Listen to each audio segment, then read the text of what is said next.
Sup boys, I wanted to start out by saying a huge thanks to everyone supporting me from the original Thor guide. It's been overwhelming seeing all the love, comments, and support through all my recent videos posted. I read them all and I try to answer as many comments as possible. I want you guys to know I'm bouncing it back with daily gameplay, educational content, daily YouTube and Twitch streams, and 5 brand new Thor emotes for my YouTube and Twitch subscribers. With me reaching Grandmaster 1, top 69 in the world, I've been traversing through all the highest level of Thor players, and we haven't come across one who is able to topple the Chungus army. Whether that's in high ranks or low ranks, a lot of mistakes I do see aren't transparent, but they're easily fixable. So with that all laid out, I wanted to bring you guys an advanced Thor guide. In this video, I'll be going over the common mistakes I see in Thor players, as well as my mindset going into rough scenarios like solo tanking, dealing with high range opponents, healing, ability cycles during skirmishes, and any general tips I have when facing a stalemate. Everything will be timestamped below. Skip ahead, watch the full video, do what you gotta do. It's all there for your convenience. I do believe that Thor can solo tank in certain situations, but they might not seem as niche as you'd expect, and a lot of the struggle comes from micro mistakes that when fixed will bring you from good to great. And again, this will be an advanced Thor guide, and if you're just coming to Thor now, I strongly encourage you to check out my beginner guide where I go over everything you should know before starting your grind. I love to see all the progression comments, and I can't wait to catch more Asgardians at the top. Coming in at number 1, I brought this up during my first Thor guide, but it's constantly still happening, even the games where I see a Thor Lord, and it's getting ridiculous. Stop using your Awakening off cooldown. Awakening can do up to 770 damage if you're able to land all 11 of your shots. That's an insane amount of damage against anything. Most of these Thor players, instead of using Awakening to burn a Strange or Magneto shield, they're using it while face to face fighting their shields or looking to pick off duelists or strategists, wasting their own pressure. Again, you do 770 damage if you land all 11 Awakened shots. A Strange shield is 800. You can completely fry a Strange shield in 3 seconds and still have your cooldowns back up to initiate 2 seconds after. It's good to stay aggressive if you have the forward ground, and you can hold off opponents in chokes, but it's also okay to aim the Strange, hit the tank, and burn their shields. That's a whole strategy in itself that does not involve you having to look for 30-70 plays, and we'll go over what a 30-70 play is in our next point. So while using Awakening efficiently is a huge problem for Thor players' lack of pressure, another problem is incorrect timing in general. Just because your strategists are alive, that does not mean you're going to be healed constantly. Think about what using Awakening will do in each scenario. Are you surrounded by 4 teammates trying to burn somebody? Are you alone, one-shotting a duelist or a strategist? Or are you in the middle of a skirmish looking to do the maximum amount of damage? That's not your job. Thor can do huge damage. Thor can pop off, but that's not your job. Sometimes the enemy vanguard is Hulk or Venom, and they're attacking the back line, and your job is to now save your disrupting spells to stop that. Yes, Awakening will kill the Hulk or Venom faster, but is that the best idea right now? Or is it to help your Adam Warlock who's taking free damage? You can't do either if you're always popping your Awakening. Lastly, for this point, you just reveal your hand in general. Enemies can see when you're in your Awakening, and if they're smart and comms, they're gonna say, kill this Thor, he can't dash. So if you're skirmishing and you use your Awakening, the backline no longer fears you, the Hulk no longer fears you, and honestly, you leave yourself open to a group walling your waff, and you're screwed. You're coordinated, and that's the main problem. So overall, tips on how to get better with the Awakening: think about what your job is the second you see their characters. That means constantly be aware of your strategist's ultimate cooldowns,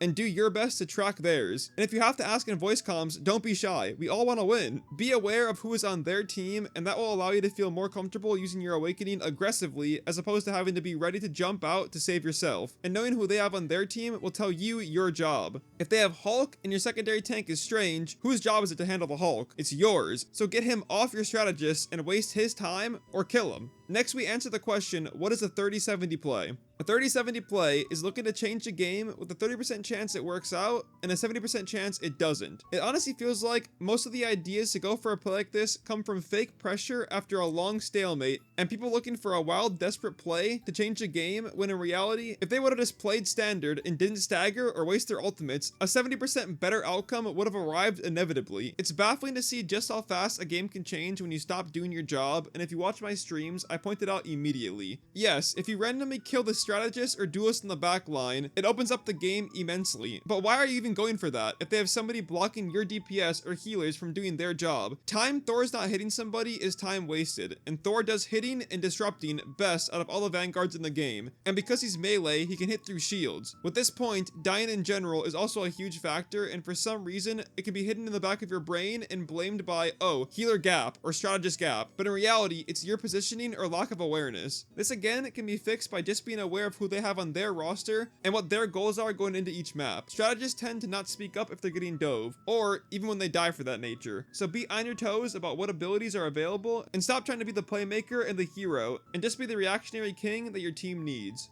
That leads to one of the biggest questions I get asked. Can Thor solo tank? Keeping it simple, it's completely map dependent. Realistically, it won't depend on who's on your team. If you're rocking triple duelist or triple healer, you should have enough damage or healing in general, and that will move your job into something that Thors aren't too comfortable playing with. I very rarely will ever go for a one shot on a duelist or a strategist, or even play aggressively for that nature when I'm solo tanking, because it's not your job. You have to make sure your strategists are alive and able to play forward to get their job done, with your duelists most importantly not dying. This calls for insane positioning around line of sight and being vocal and demanding about what your next play is gonna be. But again, you're not Mr. Wonderful. If they have Rocket's ammo overload up, the infinite ammo move, a shield is not coming up. So tell your team to back up and play around the corner. It'll be down for 30 seconds afterwards, and that's your time to shine. No one ever wants to be put in a solo tank scenario, but it is possible on domination maps especially. And even if you're forced to solo tank on a payload map, it's not completely doomed. Find those angles and play non-standard. Keep your strategists alive, and at the end of this video, I go over a solo tank game on a payload map, so if you're further interested in this topic, it's timestamped below. Off that, we lead into the best matchups and best Vanguard pairings for Thor. I strongly believe the hardest heroes for Thor to deal with are Psylocke,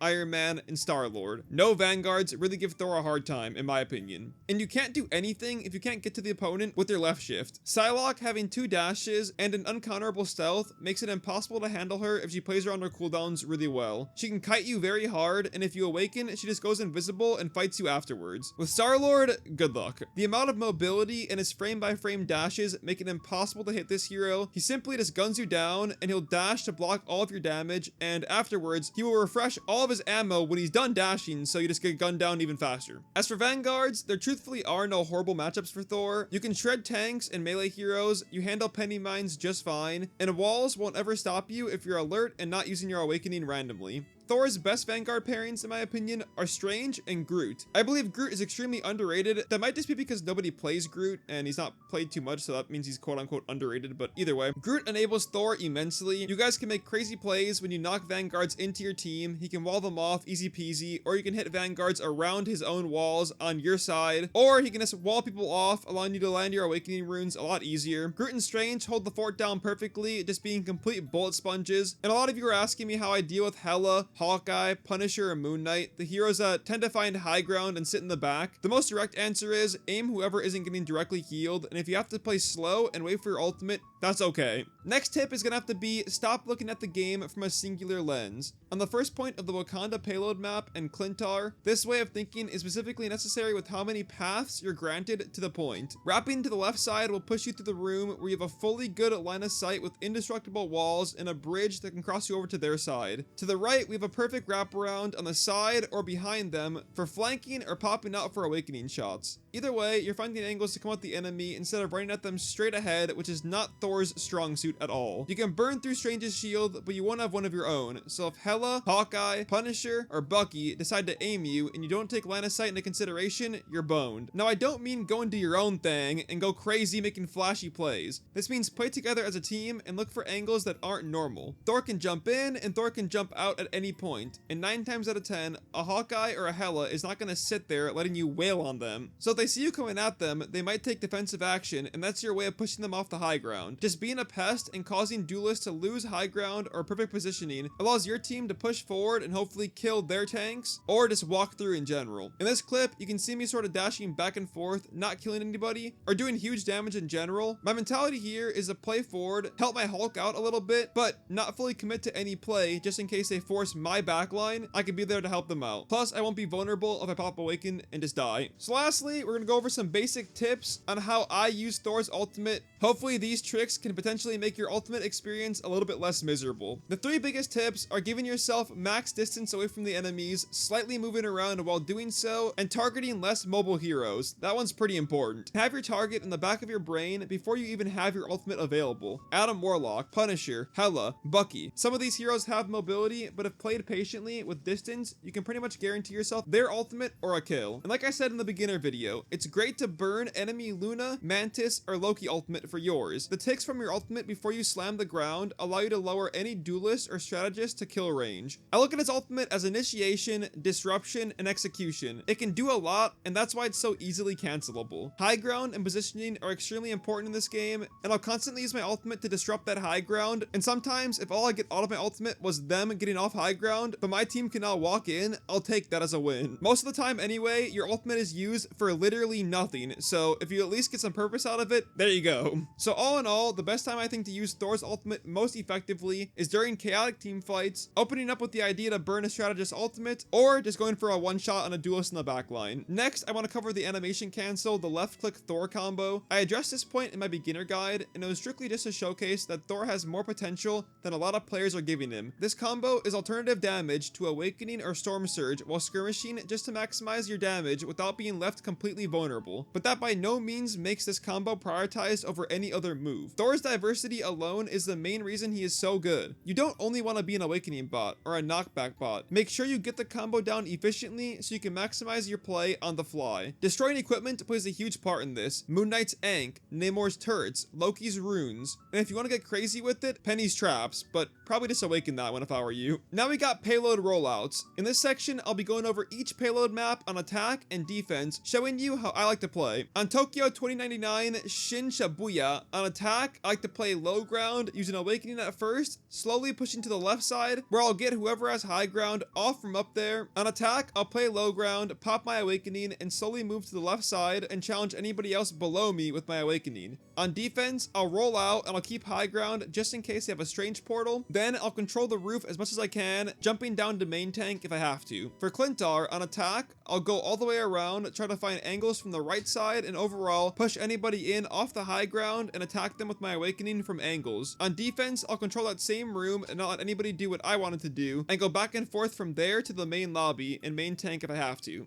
On the Wakanda payload map, on attack, I love to play in the left room. You can go all the way around, go across the bridge. If you have a Strange or a Magneto, they can block off your supports, allowing them to get across the bridge as well. You can wrap all the way around and knock them off their high ground, and by that time, they're usually separated from their team, so you can try and pick somebody off, but if not, now you have their high ground. On defense, I'll control the right side building and make sure they can't do the same thing, and at the very start, I'll get on the bridge as close as possible to make sure I can hear Doctor Strange just in case he portals in. On the other Tokyo map, Spider Island, on attack, I'll roll out, get high ground on the left or right side, push anybody off that I see, then move to the center high ground, trying to go behind the vanguards, pushing them into our team. Otherwise, I'll just jump down, pop Awakening, and try to just play controlled, breaking any shields and just pushing forward around the buildings. There's a lot of non-destructible buildings and walls on this map, so you can dip and dive out of line of sight very easily, and you have 3 really good health packs that make it perfect for Thor to find success on his own. And not only with that, but you have insane high ground throughout all the outside portion of this map, allowing you for great ultimate setup. Before this last segment, I'm going to give a brief speech on the best way to solo climb as Thor, especially in Marvel Rivals. The Asgard Nation has absolutely been crushing it in ranked. I've seen it from all my comments throughout my guide and gameplay videos. You guys are absolutely insane. The biggest tip I can give for climbing is keep your mental high and focus on your own gameplay. No one is ever going to play perfectly, but you also can't win them all, and not letting those small stomp losses get to you is the biggest tip I can give for climbing. The 30-30-40 rule is real. It's the idea that 30% of your games are automatic losses,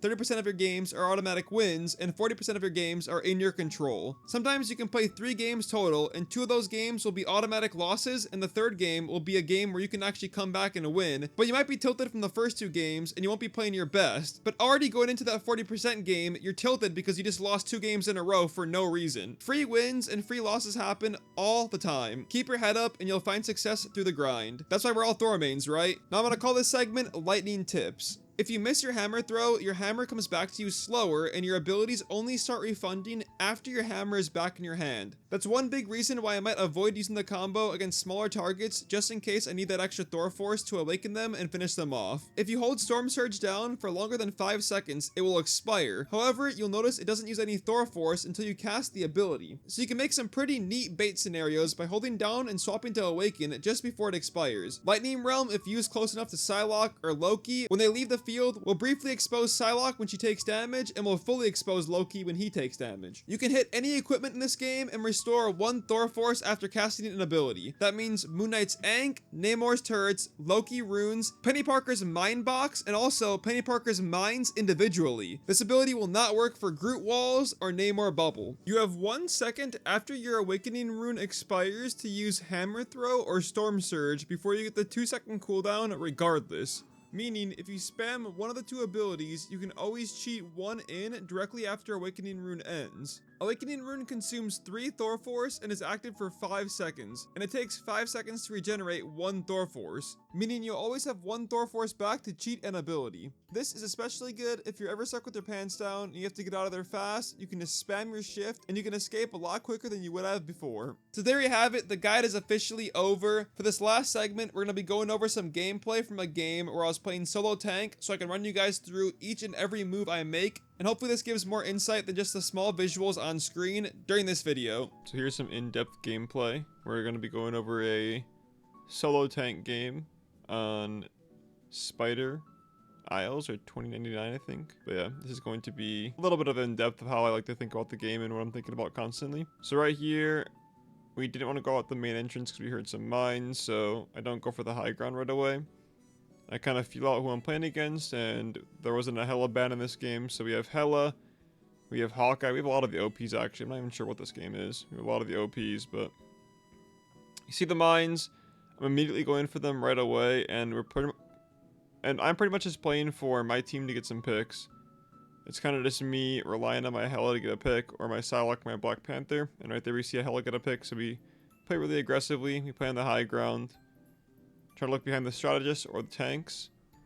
Black Panther can follow up with a play like that, but he ends up not being able to get the pick on the snow, and our Hela dies, so he pushed forward on the Strange, because all I can do from there is just play aggressively and then try to push their Strange into us, and make sure I'm sticking towards my strategist as much as possible. My goal here is kind of just make plays around my strategist and not dive too far. I only found that quote-unquote opening because we had the pick. Right there I play really aggressively. We already lost 2. End up losing another one because I played that aggressively, and she had to play around the corner to heal me. Psylocke dives in our back line, and we lose our Mantis, so now we're kind of playing on the prowl. And from there, our Hela gets picked, so now we're playing even more on the defense. We're just kind of just staggering 24/7, which is not too good for an opening like this, but all the main goal is here. The goal here now is just to regroup, not lose another person. And then, as you can see, we lost a Black Panther then. So the game starts off pretty rough. You know, it looks really, really bad. As a solo tank, I don't have a lot of options to work with here until I get set up with my team. But we do have a lot of dive. We're just waiting for setup. And we lose 1 more person. And yeah, I mean, here's a really good idea of kind of all you can do in these scenarios. The game looks doomed. The game looks over. But as you can see, I'm not going for any like disastrous plays. I'm not just randomly ulting in looking for a 30% play randomly. I'm just kind of sitting here understanding that this is not working out. But me going in will not change anything. All we're really doing is kind of just waiting to stop staggering. So I make the call, stop staggering, and we walk back together. I have my ultimate. I say I can make a big play here because I know that I can make a play and get rid of their Mantis ultimate or their Luna Snow. So my Psylocke can ulti. So I go in. Immediately they pop Luna Snow ultimate. My Black Panther will also pop ultimate right there. And the goal now is to wait for their Luna Snow ultimate to be over so we can use Psylocke and create a lot more space. So our Black Panther's in the back line, gets 1. Our Psylocke goes in, she gets 1. Our Hela finds a pick on the Strange. Our strategist finds a pick on the Psylocke in the back, and that was our push. So after all that, it was terrible, it was bad, it looked gross, it looked awful. All we needed was 1 opening from Thor to push their ultimates back, so then we could use our Psylocke ultimate or our Black Panther. So from there, our Hela plays a little bit too aggressive, and I make my call to kind of try to follow up with a play that's not really there, but since I got a pick, I thought I could play aggressively. I end up playing way too far forward, looking for a knockback on Strange. I get webbed off by Penny Parker, good web by her. Once I'm dead there, it's a lot of pressure we lose. I could have immediately just pushed that Hela off high ground, looked for better plays, but instead I went for a little bit of an aggressive play just because I saw a pick. Another good reason to control high ground for just dumb moments like that. But our Mantis finds a pick on the Hela, but we lose our Hela as well, so I play a little bit forward, just trying to get the Hawkeye and the Jeff off the high ground, but I need healing. Jump forward with my Black Panther. Wait for him to go back in afterwards. He gets 2 picks. I go on the Strange. Strange is getting healed, but we see Solix here to follow up as well. And the Panther kind of made a massively big play. He opened up. We see Solix up there, fly to the very top, try to snipe her. Don't get the pick, and she gets Luna Snow ulted. Kind of crazy. Our Black Panther dies, so it's kind of a sus fight. Don't want to play too aggressively. They have their tank coming back as well, so kind of just going back and forth, waiting for payloads. Solix pops ultimate immediately. She finds a pick on Luna Snow and we get the objective. Works out really well for us. Another big opening. Right here now I'm kind of just jumping around. I don't have much to do because my team is doing their thing. They're playing the duelist comp really well now and they're popping off, so I play really far forward. I look for a pick because we staggered them already on two sides, so Solix really has nowhere else to go. I think the most important part about the beginning of this game was just the patience in it, and what I described earlier in this guide about the 70-30 plays is just that, like, they're not worth going for ever, and tilting or being annoyed by what's not working out is never the answer. Just kind of wait for your team to be there and always have a plan. An easier way to get around everything at the end of the day. And from there, they end up just kind of staggering themselves then. Hela pops ultimate and it leaves us kind of at a disadvantage, but just play LOS and it works out. I look to re-engage immediately after. Right on the Hela, and I find a Luna Snow right under me. AoE picks her off, and we end up getting Hela as well. I push forward on Black Panther. Try to break his shield, but switch targets to Namor because it's not worth going for Doctor Strange. Namor drops, so I immediately go for him afterwards. Hela picks him off, and I go for Jeff. Targeting here is not going for the tanks at all because I can't really kill Strange while they have a Luna Snow and a Jeff in the background, and if we have enough space created where Strange has to stay on the payload, then I can just dive the back line. The biggest point there is Strange can't stop me because he has to play aggressively on the payload, so I can just dive his back line and he can't stop me at all, and, you know, no one can really handle a Vanguard besides other Vanguards, So defending presumably seems like the way harder moment here, and I definitely would agree. On attacking, you have a lot more time to just die randomly and jump in, so we start out slamming the Awakening Rune. They have a Groot. They have a Bucky. You don't want to play too aggressively. You don't want to get caught out. So here we go. We're playing really aggressively on the Groot. He ends up getting picked off because you can just Awakening Rune him down. He has a Rocket Revive, but our Black Panther is playing massively far in the back. He ends up getting picked off now, so we have to quote-unquote concede pressure if we can, but Hela found a really good choke, and she's picking him off really well. I get hooked in, and Bucky makes a really good knockback. That ends up being my demise, and it's a really good example towards what you should be looking for and who you should be looking for when you're playing in situations in general, but especially as solo tank. For this, it was an extremely big detriment. Obviously, we already lost the Black Panther, so the biggest play here was just wait for the cart to get probably to the corner, and by that time, Black Panther will be back to make his own plays so we can defend, but instead, I lost more tempo, and I lost us more time, and now we're going to see what that death really does. The cart's already over here now, and they have this much tempo. We lost a Psylocke as well. Our Mantis goes in with her ultimate, and we have high ground from our Hela. I'm playing as aggressive as possible because I know I have to get something out of this. We popped our Mantis ultimate. We have to get something out of this, so I push forward, and we end up getting their Mantis ultimate back out of them. At this point now, I'm looking for a pick if I can. I'm looking to pop my ultimate, see if I can get one more. End up getting the Mantis kill.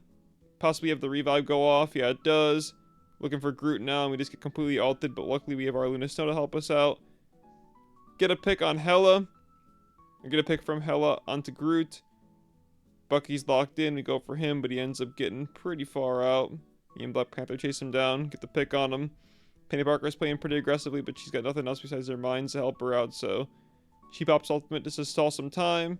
Good freeze from Luna, and I knock her back, but the biggest play there is trying to burn a Mantis ultimate so I could use my ultimate, as well as trying to get pressure back because we use our ability, so we have to get something back immediately. We really have to get something back immediately when that happens. You can't just stagger. Can't waste time. If you use your Mantis ultimate on defense, that's not good. You can't just use yours randomly. You have to use yours for a Star-Lord, a Bucky, a Groot, and if it's just being forced out of you, then you have to rush them down and get theirs back, because now you're in a scenario where this can happen. Groot just pops ultimate, you get screwed over. I tried to use my ultimate to save the game right there, but that was a 30% play. It didn't work out, and now I'm down my ultimate for this next defense. Get a pick from Hela, but they end up getting the point completely, which is just things that you should take into account when you are playing as, again, solo tank or tank in general, that your deaths mean a lot, and they can get a lot of tempo and a lot of push out of that. You know, I didn't die because Black Panther died. I died because I was an idiot. So right here now, the biggest point is just trying to get back all of our tempo. We're losing people left and right. We lost a Salak just then. I try to just make some pressure if I can. Not the best play at all, because if I get webbed off, I can get pulled in, and I'm just kind of CC comboed, but luckily nothing happens to me. We end up losing our Luna Snow, and I'm just kind of jumping around looking for high ground. Luckily, Namor goes in looking to play aggressive on our Hela, so I'm able to pick him off. That gives us a little bit more space to generate, because they don't get a revive off on him. Our Black Panther plays in the back, and he picks off the Rock Raccoon, but then again, we have one more duelist who dies, so I just play aggressively, try to burn the Mantis ultimate. We end up getting it back, and we lose another hero, our Luna Snow. It's just kind of repeat of everybody dying. We lost Punisher just then, too. Now it's me and Mantis just kind of staggering around with Black Panther in the back. He hopefully has ultimate, though. We burnt the Mantis ultimate for him, so he got one. They get the revive off, and we pick Groot. Black Panther dies, so it ends up being a 1 for 2. Go for the mines, can't break them. I end up hitting Bucky in midair, so we collide. Knock the Penny Parker back, but we luckily have the Luna Snow ultimate, and now here I'm just playing really aggressively. I'm just playing off the charts, jumping in, going crazy, because I got nothing else to do. We got a pick from Punisher, so now I'm just playing crazy. Got the mines there, wait for my awakening to be back up.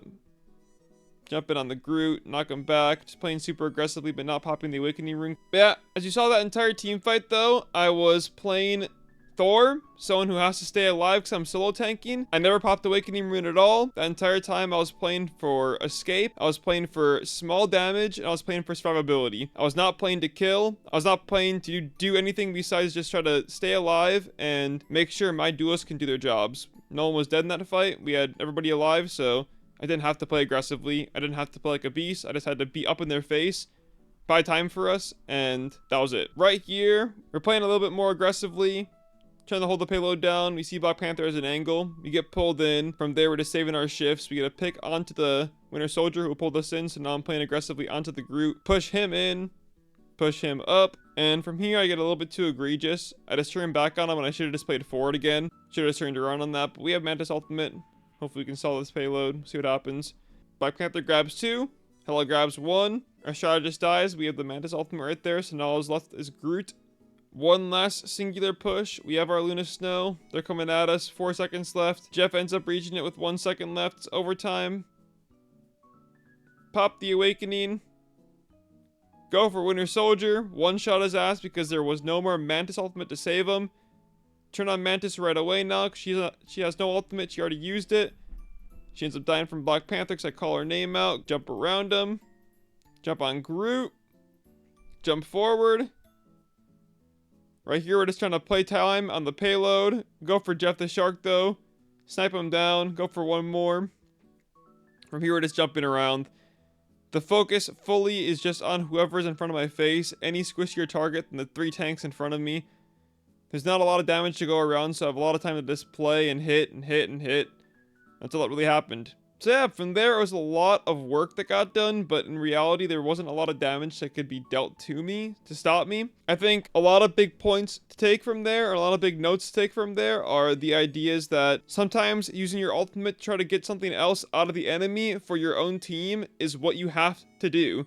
It's just what you have to do. Staggering is a super big problem when it comes down to any rank in this game. Seriously, you'll see players who are just not too experienced running in and dying off cooldown for no reason. Don't be the guy who lingers and staggers every single time the team is dead. Play with your team, have a plan, and I hope this raw rundown was able to help somebody, because I don't really know. I wasn't a big fan of this layout, but if you guys enjoy it, let me know. I can do more of these. So, with all those points being addressed, the biggest point I can make is flat out, play the game in general. It's a boring and bland tip, but not only will you get more accurate and comfortable with Thor, this will be your gateway into staying alive. So good luck. Let me know if there's any questions you guys have for any points that I made in this video that may be confusing, and let me know if I missed anything. I'll be happy to answer any questions below. Thanks, Asgardians. Peace out and good luck.